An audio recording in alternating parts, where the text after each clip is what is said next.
Okay, let's dive into a topic that's absolutely critical to modern life, Mm. but often operates silently in the background. Managing the power grid. Think about it, balancing all the electricity we generate, from giant power plants to rooftop solar panels with our ever-changing demand, all while keeping the lights on, minimizing waste, and crucially preventing catastrophic failures. It's a massively complex job handled by highly specialized teams. Absolutely. And the complexity is only growing. You have more distributed sources like, say, wind and solar, battery storage coming online, and even individual homes and businesses becoming prosumers people who both consume power but also produce it sometimes. All of this makes the grid far more dynamic, less predictable, and much harder to manage optimally using traditional, often rule-based methods. So when things get this complex, where do we often turn? Well, AI. And that's what we're unpacking today. We're taking a deep dive into a research paper that looks at using a specific area of artificial intelligence reinforcement learning to tackle this very challenge, optimizing power network operations in this, well, increasingly complicated landscape. Yeah, and the core mission of this paper, it's really about developing a way for AI agents to manage the grid without needing prior expert knowledge baked in. They're using what's called a model-free reinforcement learning approach, specifically focusing on reducing power losses and ensuring stability through something called topological control. Topological control. Okay, so we're talking about managing the actual connections within the grid, not just how much power is being generated or where it's being sent. Precisely. It's about configuring the network itself, essentially, rewiring sections of the grid dynamically, mostly at substations, to route power more efficiently or, say, avoid overloaded lines. And their goal is to do this autonomously, potentially finding novel, more efficient configurations that, human operators might not even consider, even under normal conditions, not just during emergencies. That's fascinating because grid operators are constantly juggling multiple, often competing goals. Keep the lights on, that stability, right? Minimize. Minimize costs, which means efficiency, and ideally use clean energy. And they have to do it in real time as conditions change constantly. Yeah. Exactly. And doing that optimally across a huge network, it's just incredibly difficult. So today we're going to break down the problem of modern power grid management, why it's such a tough nut to crack. Then we'll explain how reinforcement learning offers a different kind of approach. We'll dive into the specific technical methods this paper developed, how they taught the AI to see the grid, what actions it could take, and how they structured the learning process itself. Then we'll look at their experiments and what they found. I mean, were these AI agents actually any good at this? And finally, we'll think about what these results mean for the future and, the big technical hurdles that still need clearing. For you listening, understanding how AI can potentially manage critical infrastructure, like power grids. Well, it's key to understanding the future of our energy systems, how reliable they are, how efficient they'll become, and how they'll handle things like the massive growth in renewable energy. Sounds good. Let's start by just getting a clearer picture of the complex world of power grids, at least from the perspective this paper takes. Why is managing something like topological control so difficult in the first place? Right, let's set the stage. So, the core task, simplified, is pretty intuitive. Get the right amount of electricity from where it's generated to where it's needed, but doing that reliably and efficiently involves managing several key elements that interact in pretty complex ways. Right. You have your generators, these produce the energy. They can be anything from massive thermal or nuclear plants, which are generally quite controllable in terms of output, to things like wind and solar farms, which are much less predictable. You can't just order the sun to shine or the wind to blow harder, right? Right. Then you have the loads, that's basically turning on lights, industry running machinery, everything consuming energy. Demand varies hugely throughout the day, the week, the year, and the system needs to maintain a dynamic balance between generation and this constantly changing load, literally second by second. Yeah, and if generation doesn't equal load, things like voltage or frequency can fluctuate, and things get unstable really, really quickly. Okay, then power lines. They connect generators and loads, transmit electricity, sometimes over very long distances. The goal is to minimize energy losses during transmission, but their performance is affected by things like resistance, temperature, and, crucially, overloads. Yeah, the paper mentions a pretty vivid example, a cable getting too hot from an overload, causing it to expand and sag, potentially bending and touching vegetation below. Oof, that's not just a fire risk, right? It can cause faults and cascade into wider instability. Exactly. And finally, substations. These are absolutely critical nodes in the network. They transform voltage levels for efficient transmission and distribution, and they use complex switchgear and things called bus bars to configure the circuits. This paper focuses specifically on substations with two bus bars. 2 bus bars. Okay, so what does that mean Wow. in practice? Well, in a substation with two bus bars, any element connected to it, like a generator, a load, or a power line coming in, can be connected to bus 1, or it can be connected to bus 2, or it can be disconnected entirely, like isolated or grounded. This ability to change these connections at the substations, that's the essence of topological control. It's a really powerful tool for redistributing power flow and relieving stress on overloaded lines without even changing generation levels. So grid operators aren't just adjusting generation up and down, they're also changing how things are literally wired together at these substations to manage power flow, that sounds Right. like rewiring the system on the fly. It is conceptually, yeah. And beyond topology, operators can also use other tools.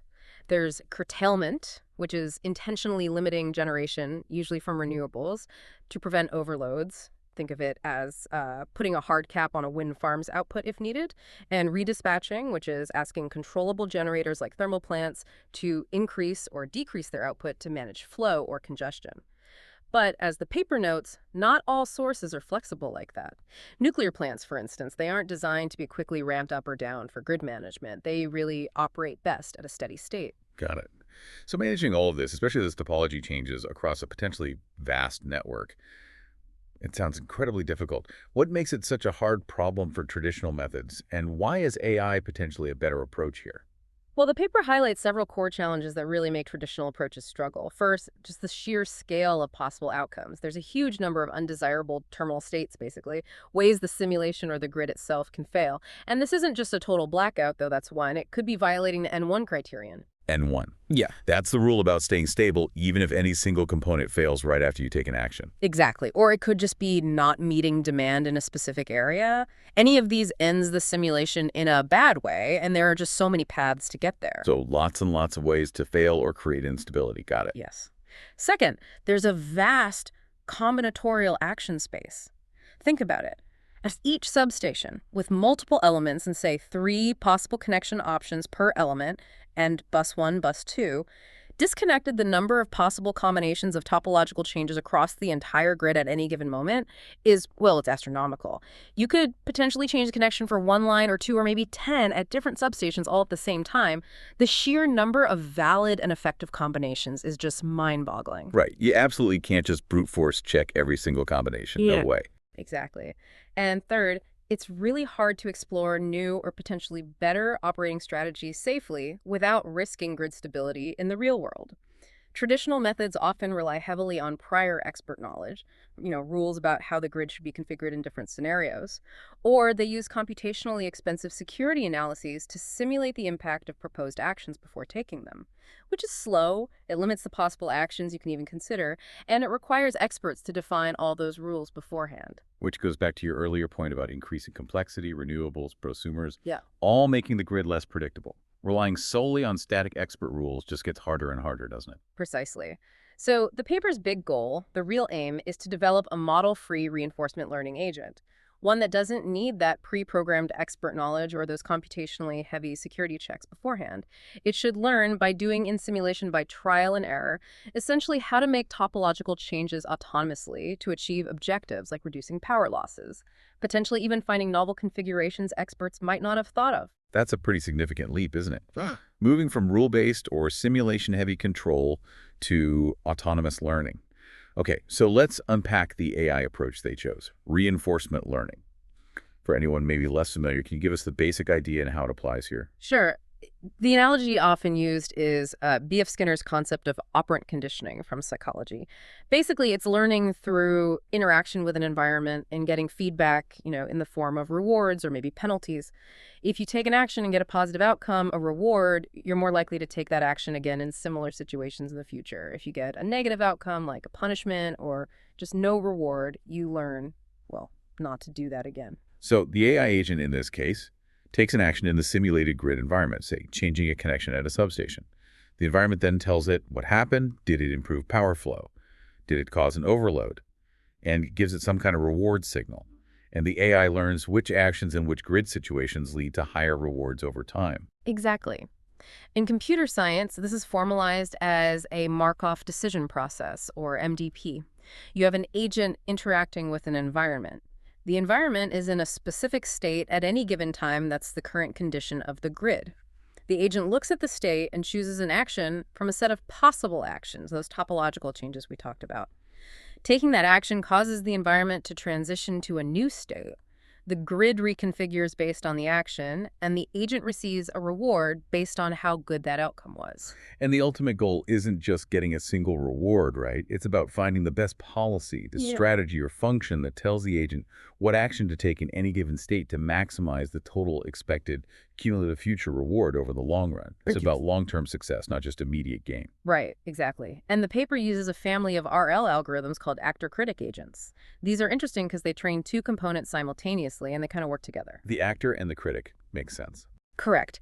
Think of the actor as the decision maker, or the policy itself. It learns what action to choose based on the current state. The critic is more like an advisor. It learns to estimate the value function, essentially, how much cumulative future reward is expected from being in a particular state, regardless of the immediate action taken. So the critic is predicting the long-term potential of the current situation. Like, is this state generally a good place to be? Yeah, that's a good way to put it. And the critic's prediction helps the actor improve its policy. Here's how. The actor takes an action, gets an immediate reward, and sees the new state the grid is in. The critic then tells it what it expected the value of that new state to be. The difference between the actual immediate reward plus the critic's expected value of the next state versus what the critic expected from the original state. Well, that difference helps the actor understand if its action was better or worse than anticipated long term. Ah, okay. And the specific actor-critic algorithm they chose is proximal policy optimization, or PPO. Why PPO specifically? Is it just popular, or? Yeah. Well, PPO is quite popular, yeah, and it's widely used because it tends to be relatively stable and perform pretty well across a variety of tasks. It uses a few key ideas that are relevant here. One is that concept of advantages we just touched on, using the critic's value estimate to see if an action yielded more or less reward than was expected from that state. This advantage signal is what guides the actor's learning, telling it whether to increase or decrease the probability of taking that action again in that state. The paper mentions they use something called generalized advantage estimation, or GAE, which is a standard technique to get a better, more stable estimate of these advantages over a sequence of steps. It helps balance short-term immediate feedback with longer-term outcomes. So the actor gets feedback not just on the immediate reward, but on whether the outcome was better than anticipated over the near future. Like, did this move put us in a better position overall? Yes, that's a very good way to think about it. PPO also includes an entropy bonus during training. This is a standard trick in RL, really. It just encourages the agent to explore different actions initially rather than just settling on the first decent strategy it finds. Without it, the agent might get stuck in what we call a local optimum. And a clipping mechanism? That sounds important for stability. Yes. This is particularly important for stability in these kinds of policy gradient methods like PPO. The policy, the actor, is updated based on that advantage signal we talked about. The kiting mechanism prevents the policy from changing too drastically between training updates. It essentially puts a limit, a cap, on how much the probability of taking a specific action can change in one single step of training. This stops the agent from making huge, potentially destabilizing changes to its behavior based on maybe noisy or unreliable feedback, making the whole learning process much more stable and reliable. Okay, so PPO provides a robust framework for the actor-critic learning. It uses advantages to guide updates, exploration bonuses to find new strategies, and stable updates thanks to clipping. And the paper notes that a key feature of PPO for their problem is how easily you can integrate a system for masking invalid actions. That sounds crucial given the complexity. Exactly. As we'll discuss more when we talk about the action space itself, there are many actions the agent could theoretically attempt in the grid environment that are actually impossible or nonsensical or guaranteed to fail based on the simulator's rules. If the agent wastes training time trying these invalid actions and just getting punished, it slows everything down and makes learning much, much harder. PPO's structure allows you to integrate a mask pretty easily. This mask simply assigns a null or zero probability to those invalid actions based on the current state, so the agent never even tries to sample them in the first place. Which avoids a lot of frustration and wasted effort during training, I imagine. Absolutely.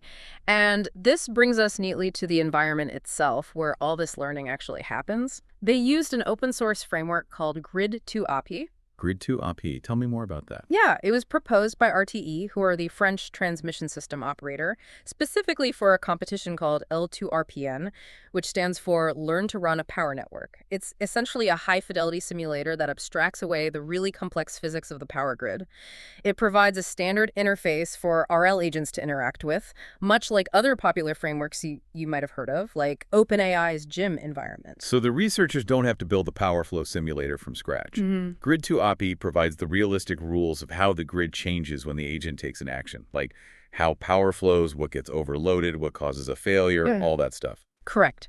It handles simulating the complex power flow physics.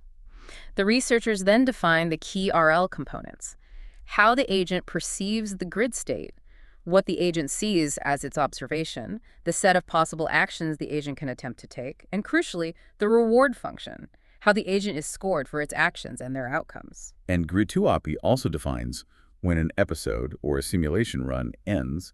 This is where those terminal states we mentioned earlier come in again. Yes. An episode ends if it reaches the maximum duration of a chronic. A chronic is basically a predefined historical data scenario detailing generation and load profiles over a certain period. These chronics have a set length, like in the environment they used, it was 2016 steps, where each step represents a 5-minute interval. So the agent successfully completing a chronic means it kept the grid running stable for that entire simulated duration. Or if something bad happens first. Right. The simulation also ends, often with a large penalty assigned, if the agent causes a blackout, a total network collapse. Or if it violates that N1 criterion we discussed, meaning a single component failure after the agent's action would cause instability. Or simply if demand isn't met for any load in the network. Any of these ends the simulation prematurely, usually signifying failure. They mention using chronics and training with opponents. Can you unpack those a bit? Sure. Chronics, as I said, are those predefined historical scenarios of generation and load changes. They're useful because they allow for reproducible testing. You can run different agents on the exact same grid conditions and compare them fairly. But a potential drawback is that an agent might overfit to those specific scenarios it trained on and not generalize well to slightly different or completely new situations it hasn't seen before. Which would obviously be bad for a real-world grid that sees novel conditions all the time. Exactly. And opponents are a feature within Grid2Op designed specifically to help with that generalization and robustness. Opponents are basically processes that make the agent's task harder by introducing unexpected events. For example, an opponent might randomly make a power line unavailable for a period, or change generation levels in unpredictable ways not defined in the chronic. Training against an opponent forces the agent to learn more general and robust strategies that can handle unforeseen problems, not just the specific issues presented in the training chronics. That makes a lot of sense. It forces adaptability.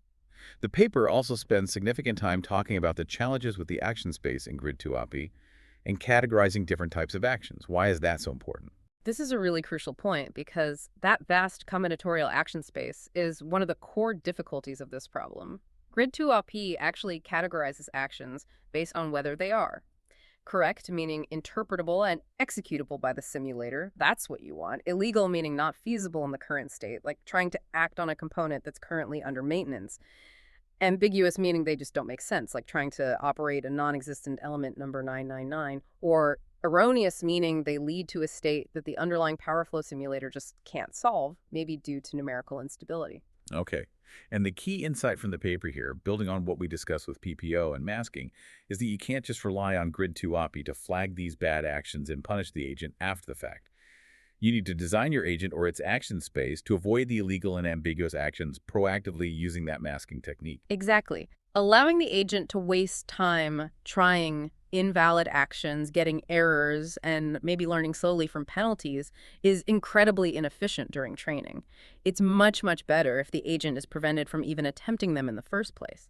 And this brings us directly to one of their key novel technical contributions. Right, so the paper's core novel approach is building this model-free RL agent without relying on prior expert knowledge or computationally expensive checks like simulating afterstates, what the grid looks like immediately after an action. They structure their method around three key pillars, you said. Yes, they wanted an agent that could learn autonomous topological control effectively. Their pillars are, first, ensuring the correct sampling of action space. This means designing the action space so the agent naturally focuses on valid actions and uses masking efficiently.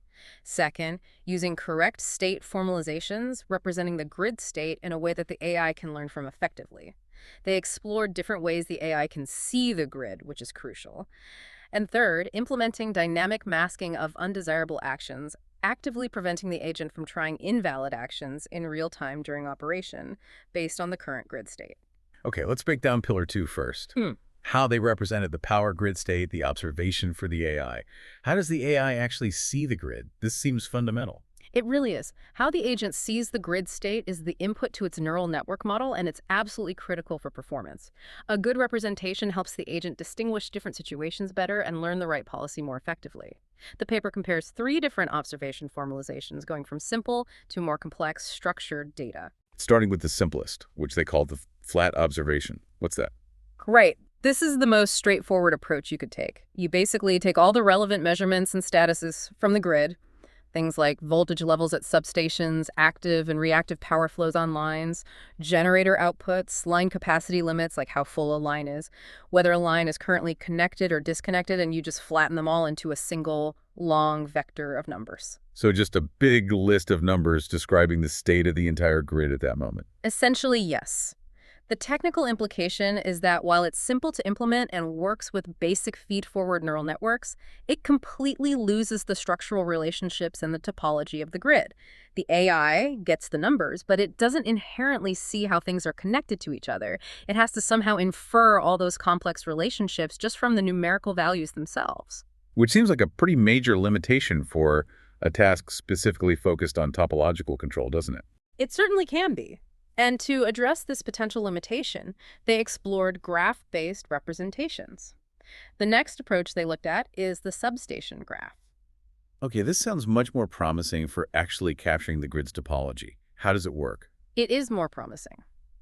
This represents the grid as a dynamic, undirected graph.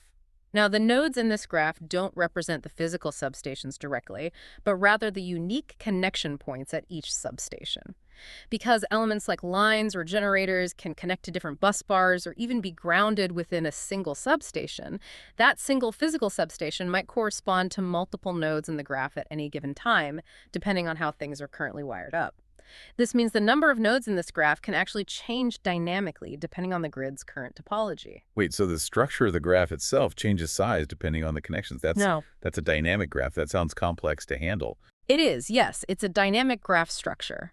The edges in this graph represent the power lines connecting these unique connection points, nodes, at different substations.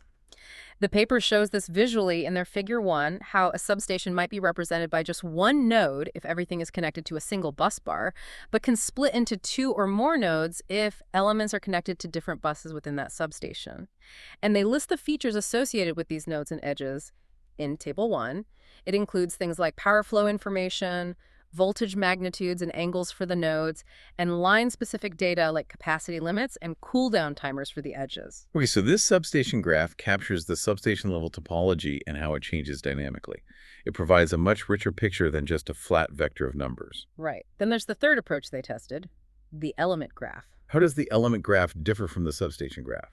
This is another graph approach, but it's structured differently. Here, each element in the network, every single generator, every load, every power line, every bus bar, every storage unit, every shunt capacitor, etc., is represented as a node in the graph. Okay, so the nodes represent actual physical grid components this time. Yes, exactly. The number of nodes in this graph is fixed, determined by the total number of elements in the grid, regardless of how they are currently connected. The edges in this graph specify whether one element could potentially be connected to another. For example, this specific power line could be connected to that specific bus bar. Then an edge feature simply indicates if that potential connection is currently active, is it connected right now or disconnected?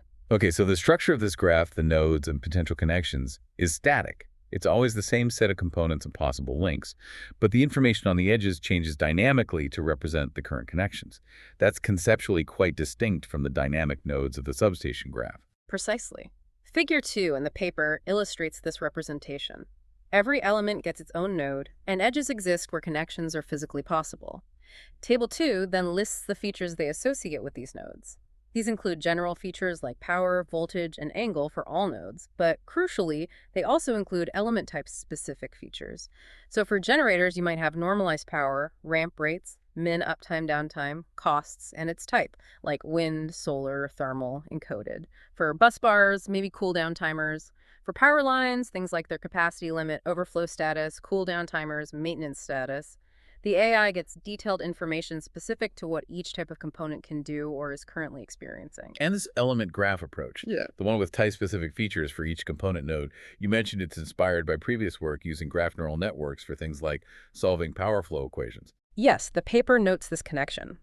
The technical implication of using this element graph representation is that it provides a static graph structure based on the physical grid components, which can actually be easier for certain types of neural networks, particularly GNNs, to process compared to a dynamically changing graph structure.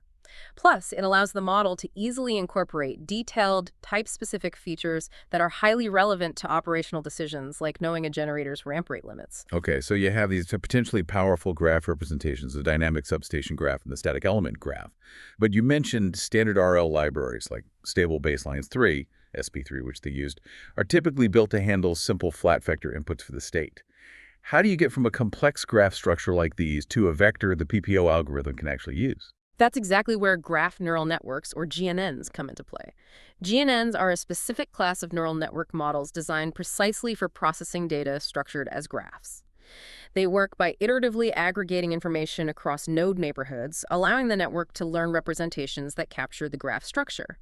The paper chose a specific, powerful GNN architecture called a graph transformer. A graph transformer. Yeah. Okay, like the transformer architecture that's been so successful in things like large language models, but adapted to work on graph data instead of sequential text. Exactly. It generalizes the core ideas of transformers, things like attention mechanisms for weighing the importance of different neighbors and processing relationships between entities to work effectively with graph data. Key features adapted for graphs include processing information based on node neighborhood connectivity and using ways to encode a node's position or structural role within the graph. In NLP transformers, they often use things like sinusoidal positional encodings for sequence order. Graph transformers might use features derived from the graph structure itself, like Laplacian eigenvectors. Though the paper notes they actually slightly modified the standard approach here, using features related to node centrality, basically, how important or connected a node is within the graph for their positional encoding instead. And it can incorporate information on the edges as well, right? Which is important in their graph representations where edges carry connection status or line properties. Yes, definitely. Now, after the graph transformer processes the graph and produces a latent vector representation for each node, capturing its features and local structure, they still need to get a single vector summarizing the entire graph for the PPO algorithm, which, as you said, expects a single state vector.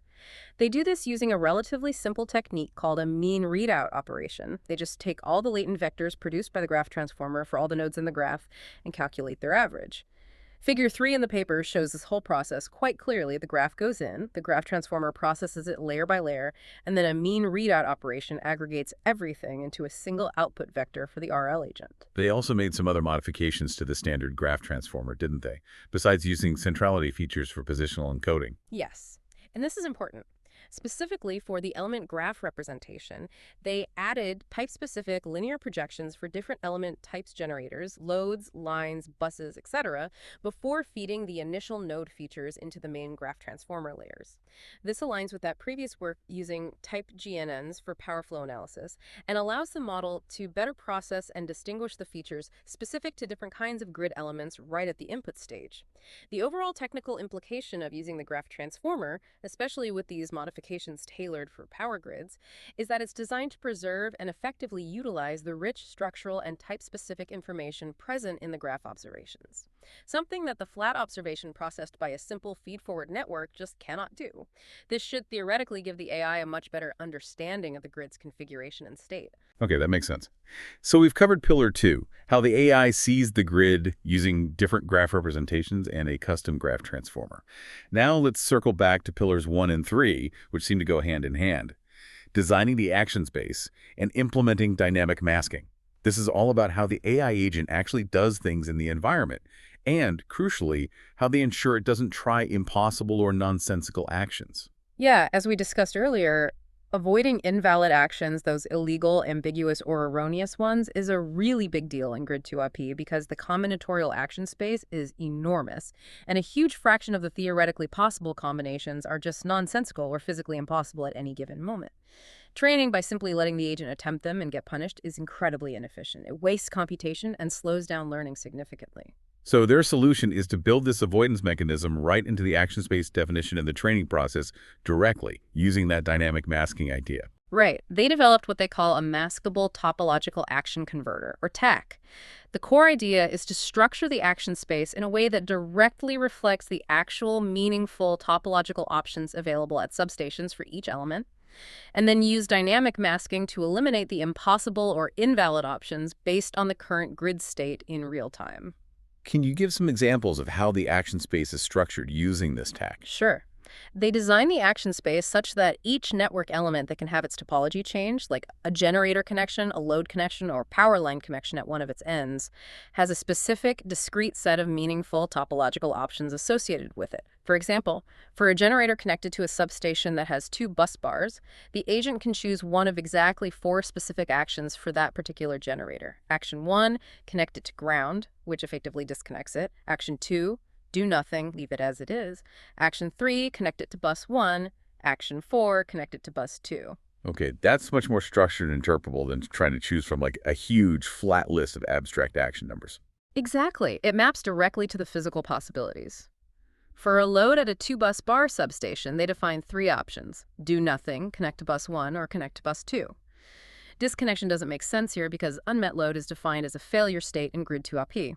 For a power line connecting two substations, where each end, let's call them end A and end B, could connect to one of two buses at its respective substation, there are six distinct possibilities they define. Action 1, ground disconnect the entire line. Action 2, do nothing. Action 3, connect end A to bus 1 and end B to bus 1. Action 4, end A to bus 1 and B to bus 2 and end B to bus 2. Right, that covers all the topologically distinct ways a single line could connect between two typical two-bus substations. Yes. Now, for the dynamic masking part, this ties back nicely to PPO's flexibility. The agent's neural network policy, the actor, outputs raw scores, often called logits, indicating how desirable it currently thinks each possible action from this structured set is, like connect generator 17 to bus 1. But, and this is the key, before the agent actually chooses an action based on these scores, a mask vector is created dynamically based on the current state of the grid. This mask checks for every single possible action in the structured set, whether it is currently valid according to Grid 2Op's rules. For example, is generator 17 currently under maintenance? If so, connecting it to bus 1 is illegal. Is bus 1 itself currently unavailable? Is this specific topological switch allowed given the current overall configuration?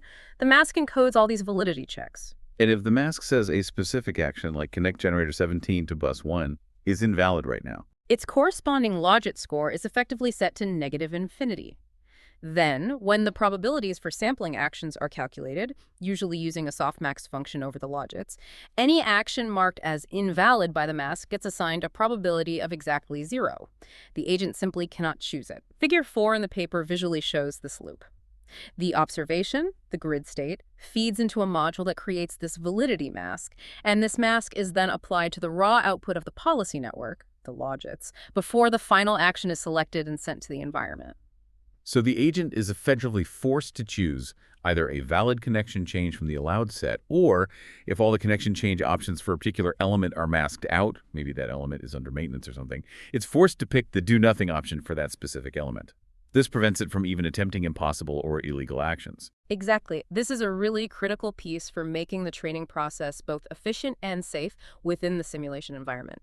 It avoids wasting valuable training time and computational resources on invalid actions. It directs the agent's exploration towards the genuinely feasible action space, and it forces the agent to only consider topologically and physically possible decisions at every step. Okay, fantastic. We've covered state representation, how it sees, and the structured action space with dynamic masking, how it acts safely. The final crucial piece of the RL puzzle is the reward function. How did they design the reward signal to guide the agent's learning effectively towards those goals of reducing power losses and maintaining grid stability? Yeah, designing the reward function is often one of the trickiest parts in complex control problems like grid management. Because episode duration, just keeping the grid running without failing, is absolutely paramount.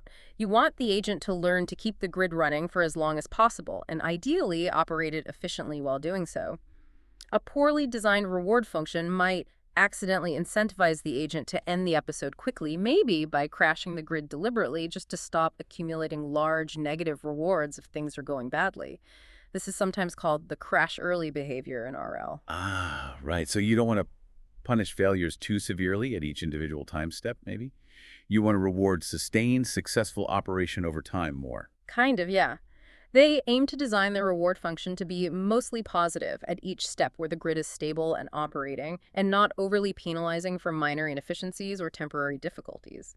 The reward is calculated based on the previous action taken at 1 and the current state the agent finds itself in after that action has taken effect. The formula they described involves terms like loss and max loss. Yeah. Yes. So the reward R is 0 if the previous action at 1 was detected as erroneous or illegal, though, as we said, effective masking should prevent this from happening much after training. It's set to 1 if a term called max lost is 0, which seems to correspond to an unlikely ideal state with absolutely no power losses, though the way max loss is defined usually makes it positive. Otherwise, for a normal, valid operating state, the reward is calculated using the formula. R at neck 1 exports max lost is lost. Okay, and lost is related to the total power losses in the current state, and max lost acts as a scaling factor, also based on the current state. The paper defines lost as the marginal cost of electricity, MTAFs multiplied by the difference between total generated power and total power consumed by loads, which represents the losses. And max loss is defined as MES times the total generated power. Correct. The core idea embedded in this formula is that the reward is directly tied to reducing power losses. As the actual loss decreases, meaning less power is being wasted, the numerator, max loss lost, increases, getting closer to max lost. This makes the overall reward approach 1. If the losses were somehow equal to max lost, which would represent a very inefficient state where all generated power is lost hypothetically, the reward would be 0. If losses were to exceed max lost, maybe due to simulator artifacts though unlikely in stable operation, the reward could become negative. But the key is that the max loss term in the denominator helps keep the reward bounded, generally between 0 and 1 for typical stable operational conditions. This structure aims to mitigate that crash early problem by avoiding huge negative rewards at each step, unless there's a catastrophic failure that ends the episode anyway.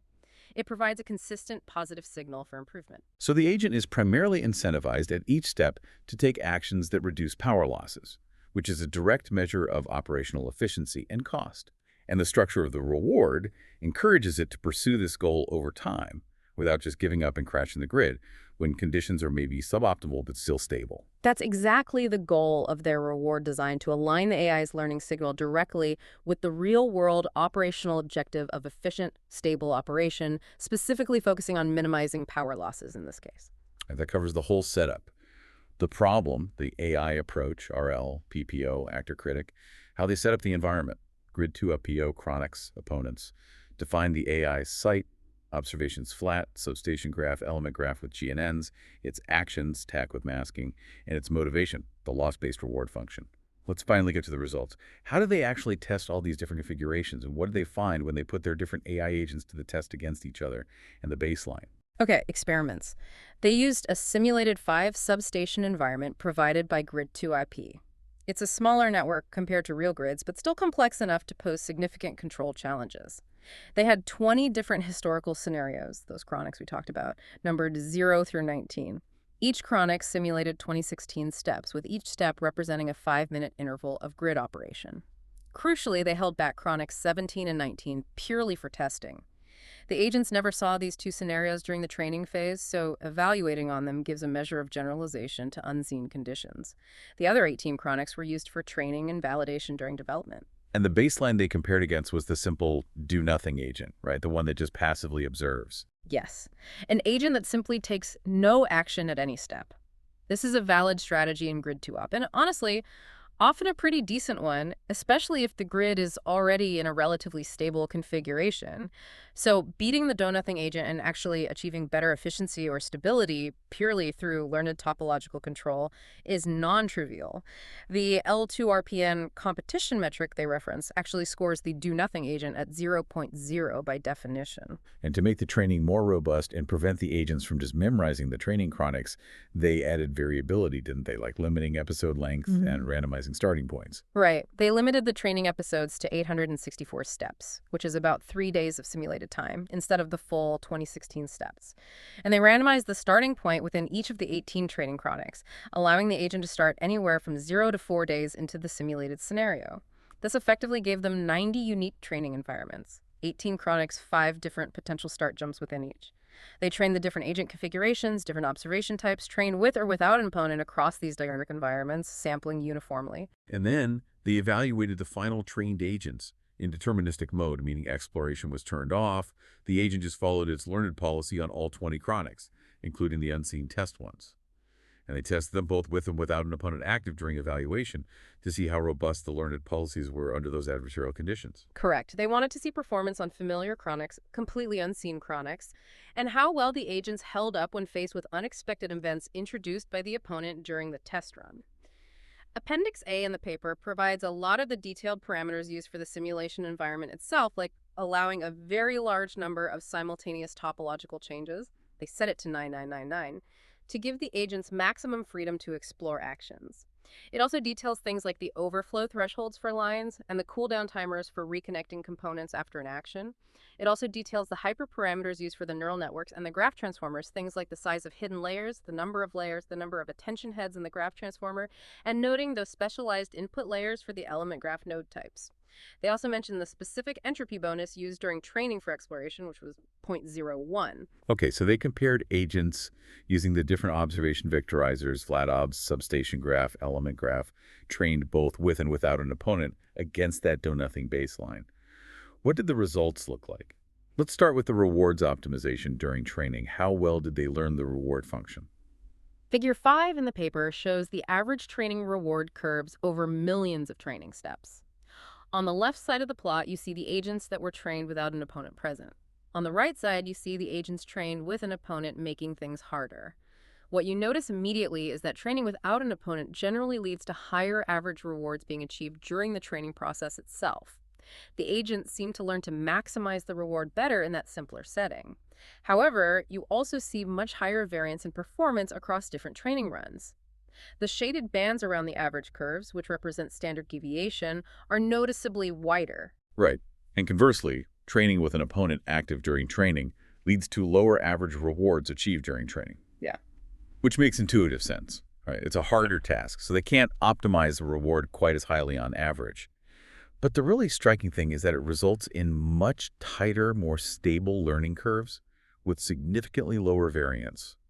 The shaded bands are much narrower. Exactly. The technical implication here is really interesting and maybe a bit counterintuitive at first glance. The increased difficulty and variability introduced by the opponent during training makes it harder for the agent to achieve peak rewards on average within the training environment itself. But it seems to force the agent to learn a more consistent, more stable policy that performs more reliably across different variations of the environment or different runs. It's essentially trading some peak theoretical performance in easy scenarios for more stable and reliable performance generally. Okay, so stable training rewards are one thing, but how stable are the agents themselves in terms of actually keeping the grid running without crashing?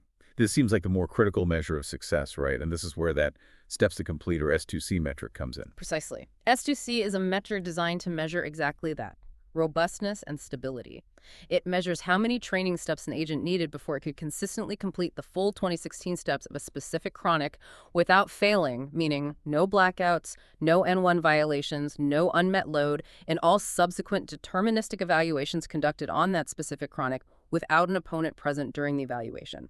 So a lower S2C value is better. It means the agent converged faster to a stable, non-crashing strategy for that particular scenario. The maximum value shown in the results is 6.0 million steps, which was their total training duration. If an agent has an S2C of 6.0 m, it means it never actually achieved consistent stability on that chronic within the entire training time. Table 3 in the paper shows these S2C values for each agent configuration on each of the 20 chronics, and Figure 6 provides a nice summary, showing the mean S2C across groups of chronics, like training versus test or without opponent training. What did these show? Well, first, the do-nothing baseline often fails on most chronics, showing that maximum 6.0 Marrow S2C value. It just couldn't complete the full duration without intervention in many cases. Now, look at the agents that actually learn through RL. The most striking result here is that training with an opponent consistently leads to much, much lower S2C values compared to training without an opponent. This holds true across all the different observation types: flat, substation, element graph. And importantly, it holds true for both the chronics the agents were trained on and the unseen test chronics, 17 and 19. Wow, so this is where that counterintuitive result from the training rewards, Figure 5, really pays off, isn't it? Training in a harder environment with the opponent leads to lower training rewards, but it translates directly into much faster convergence to a stable policy that successfully keeps the grid running without crashing. Figure 6, Table 3. It's a really critical finding. The opponent seems to act as a form of regularization or adversarial training. It prevents the agent from learning fragile policies that only work under the specific, predictable conditions of the training chronics without an opponent. It forces the agent to explore more and find more robust topological control strategies that can handle unexpected perturbations. Within the different observation types, the graph-based ones, element graph and substation graph, generally show lower S2C values, meaning faster convergence to stability, than the simple flat obs, especially when they were trained with an opponent. And looking closely at Figure 6 in Table 3, the element graph representation, when trained with an opponent, looks like the standout winner specifically for achieving stability quickly. It often achieves stability, low S2C, within a relatively small fraction of the total training steps, maybe around 0.1 to 0.2 million steps on many chronics, including those crucial unseen test chronics 17 and 19. Yes, it appears to be the most effective combination for learning stable policies quickly in this setup. The technical implication here is profound. Training in a harder, more variable environment with an opponent yields significantly more robust, stable agents that converge faster to reliable policies capable of avoiding grid failures. And the element graph representation, which captures detailed component information and relationships, seems particularly effective for learning these stable, topology-aware strategies compared to the other representations. Okay, so they can learn stable policies, especially using element graph and opponent training. How did this stability and the loss reduction focus translate to the competition's main performance metric, the L2RPN score? This metric is designed to capture both efficiency, cost, and stability, right? Exactly. The L2RPN score is the official metric from the competition Grid 2IP was designed for. It evaluates agents based on the total operational cost incurred over a full chronic. This cost includes two main components: the operational cost, which is primarily the cost of power losses, calculated as energy loss multiplied by a marginal energy price, and potentially a huge blackout cost, which is a severe penalty, beta times the unmet load times the energy price, applied if the agent causes a blackout or fails due to an N1 violation or unmet load. By definition, a score of 0.0 represents the same total cost as the baseline do-nothing agent. A score of 100 signifies achieving an 80% cost saving compared to doing nothing. The score scales linearly in between, and importantly, scores can be negative if the agent performs worse than doing nothing, for example, by causing an expensive blackout that the do-nothing agent would have avoided. So minimizing power losses, which their reward function primarily targets, should directly translate into a better L2RPN score by reducing the operational cost component. Yeah. And the stability demonstrated by the low S2C scores ensures they avoid those massive blackout penalties that would tank the score. Precisely. The L2RPN score elegantly combines both objectives. Figure 7 in the paper shows the L2RPN scores achieved over the course of training for agents that were trained without an opponent when they were evaluated on each chronic, again, without an opponent during evaluation. The appendix figures show more results, including evaluations with opponents, but Figure 7 in the main text really highlights the optimization success clearly. What you can see is that many of the agents trained with their proposed method, especially those using the element graph and substation graph observations, quickly learn to achieve scores of 100 or even higher on many of the chronics. Higher than 100, so they're achieving more than 80% cost savings compared to simply doing nothing, just through learned topological control. That's impressive. Yes. And critically, they achieve these high scores, often 100, not just on the training chronics, but also on the unseen test chronics, 17 and 19. This demonstrates their ability to generalize their learned efficiency improvements and stability to completely new scenarios they weren't explicitly trained on. Generally, the graph-based observation methods, element graph and substation graph, tend to converge faster to high scores and succeed in reaching high scores on more of the chronics compared to the agent using the simple flat obs representation. The technical implication here seems clear then. Their proposed overall approach, particularly leveraging graph-based observations like element graph, using the carefully designed loss reduction reward function, and employing that crucial dynamic masking of invalid actions, successfully optimizes for both efficiency, by significantly reducing power losses, and stability, by avoiding costly failures and completing the chronics.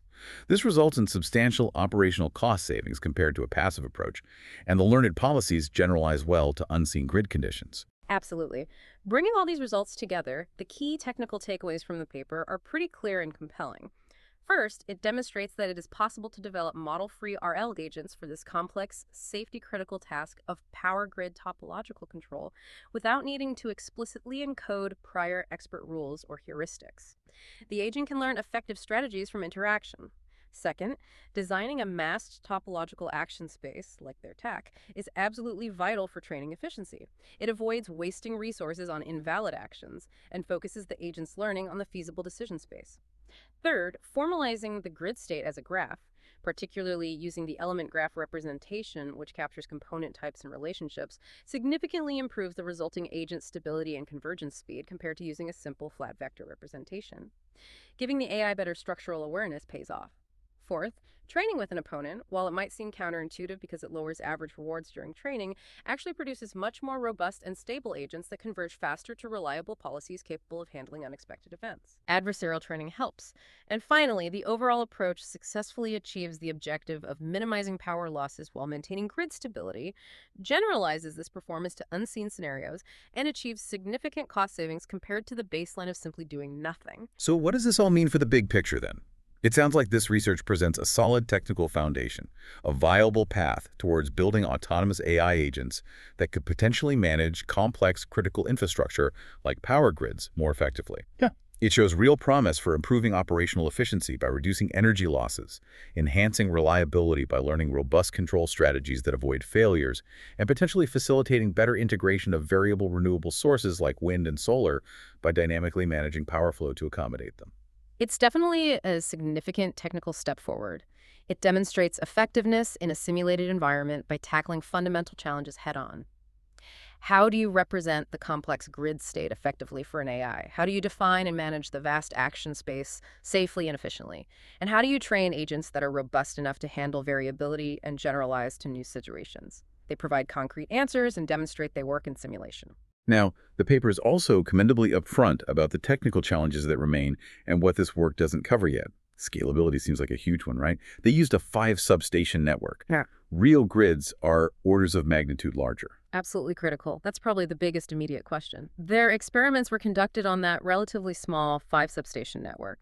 Grid 2-op itself offers much larger, more realistic benchmark networks. There's a 14-substation one and even a 118-substation one that are much closer to real-world scale and complexity. A major technical hurdle is whether these methods, the graph transformer architecture, the specific state representations like element graph, the PPO training approach with opponent training, will actually scale effectively to these vastly larger, more complex grids with potentially thousands of nodes and elements.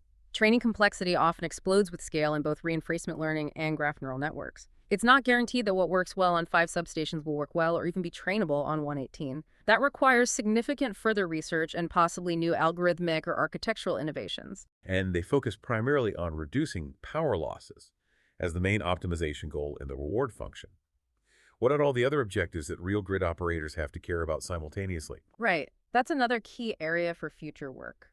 Real grid operators are constantly juggling multiple, often competing objectives, maximizing the usage of available renewable energy, minimizing the overall generation costs, which involves fuel costs and more, not just transmission losses, ensuring power quality, like maintaining stable voltage and frequency within tight bounds, managing energy storage like batteries optimally, or even minimizing the cost impact on consumers. The paper suggests extending the reward function to include terms for these other objectives. But how to combine and effectively balance these multiple, potentially conflicting objectives into a single reward signal that the AI can learn from successfully is a significant technical challenge in itself.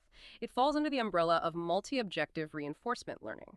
For example, how do you properly weight the goal of reducing losses versus the goal of prioritizing renewable energy when those two goals might sometimes be in direct conflict in certain grid situations? Getting that balance right is hard. And there was that really exciting, almost futuristic technical vision they mentioned towards the end, the idea of creating a kind of foundational model for power grid management using their element graph formalization. What did they mean by that? Yeah, that's a really ambitious and interesting direction. The idea is to move beyond agents that learn a policy for one specific grid topology. They envision developing the element graph formalization further, perhaps creating an AI policy that doesn't even need to flatten the graph observation into a vector representation using readout. Maybe it could work directly with the graph structure as input and potentially output graph-based actions like predicting changes on edges. This could potentially lead to an agent that isn't just good at managing the one specific grid topology it was trained extensively on, but could generalize its understanding of physics and control principles to manage multiple different network structures simultaneously.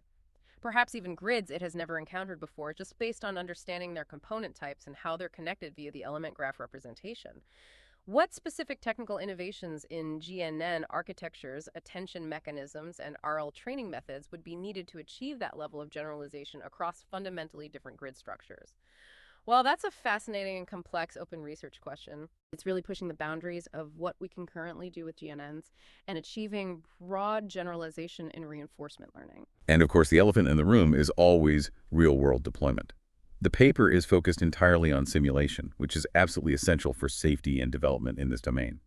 But moving from simulation, however realistic, to controlling actual physical power grid hardware, that presents a whole new universe of technical challenges, doesn't it? Oh, absolutely. Integrating with real-time data streams from sensors across the grid, ensuring absolute safety guarantees and verifiability of the AI's actions before they're taken, handling the constraints and latencies of real physical hardware, like circuit breakers, and navigating the complexities of interfacing with existing human-operated control systems.